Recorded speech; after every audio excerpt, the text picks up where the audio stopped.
성부와 성자와 성령의 이름으로 아멘. 참 예수님, 본 내용은 바티칸 공식 홈페이지에 게재되어 있는 산타 마르타 집 아침 미사 중 교황님께서 강론한 내용을 간추린 것입니다.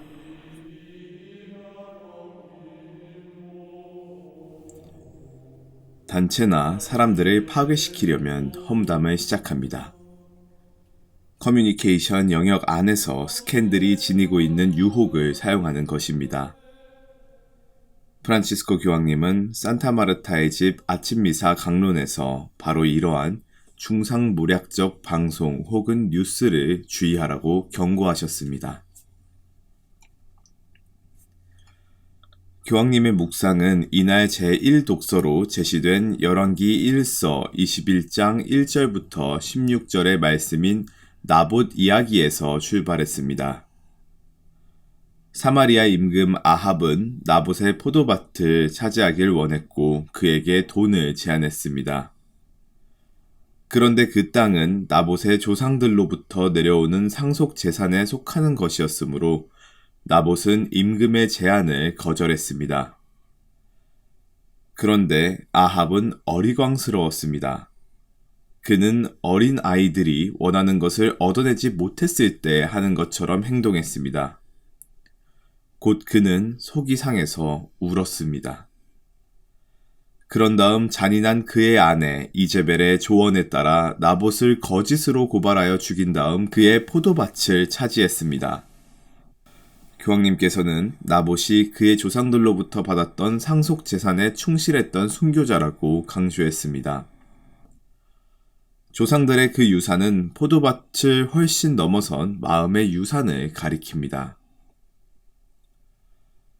교황님은 나봇 이야기가 예수님의 이야기의 전형적인 형태이며 중상모략의 시나리오로 사형에 청해진 성 스테파노와 모든 순교자들의 전형적인 이야기 같다고 역설했습니다. 더구나 이는 수많은 사람들, 수많은 국가 지도자들이나 통치자들의 전형적인 방식이기도 합니다. 거짓말로 시작하고 개인이든 어떤 상황이든 중상모략으로 파괴시킨 다음 심판하고 사형에 처하는 것입니다. 오늘날에도 수많은 국가에서 이런 방법을 사용합니다. 자유로운 방송을 파괴하는 것입니다. 예를 들어 이렇게 생각해 봅시다. 미디어나 커뮤니케이션에 관한 법률이 분명 존재하지만 그들은 그런 법 조항을 무효화시킵니다. 민주적인 삶을 약화시키고 거짓을 말하고 중상모략을 일삼는 방송국이나 언론사에게 모든 방송시설들을 몰아줍니다. 그런 다음 판사들이 약화된 방송기관들이나 힘이 없어진 사람들을 형사적으로 판결합니다. 이렇게 독재 정치가 진행됩니다. 모든 독재 정권은 방송을 파렴치한 사람이나 정부의 손에 넣기 위해 방송을 왜곡시키는 것에서부터 시작됐습니다. 교황님은 일상적인 삶에서도 마찬가지라고 강조했습니다. 한 사람을 파멸시키길 원한다면 커뮤니케이션으로 시작합니다. 곧 험담하고 중상모략하고 스캔들을 폭로하는 것입니다. 스캔들을 폭로하는 것은 엄청난 유혹, 거대한 유혹을 동반합니다. 스캔들로 유혹합니다. 좋은 소식들은 유혹적이지 않습니다. 그래요, 정말 얼마나 좋은 일을 했는지 몰라요. 그러나 이러한 좋은 소식들은 빠르게 잊혀집니다. 대신 스캔들 앞에서는 다음과 같이 반응합니다. 보셨죠? 이 사건 보셨어요? 그가 저질렀던 다른 일도 보셨나요? 이런 상황이 정말 그럴 수는 없지요. 이렇게 계속 갈 수는 없지 않습니까?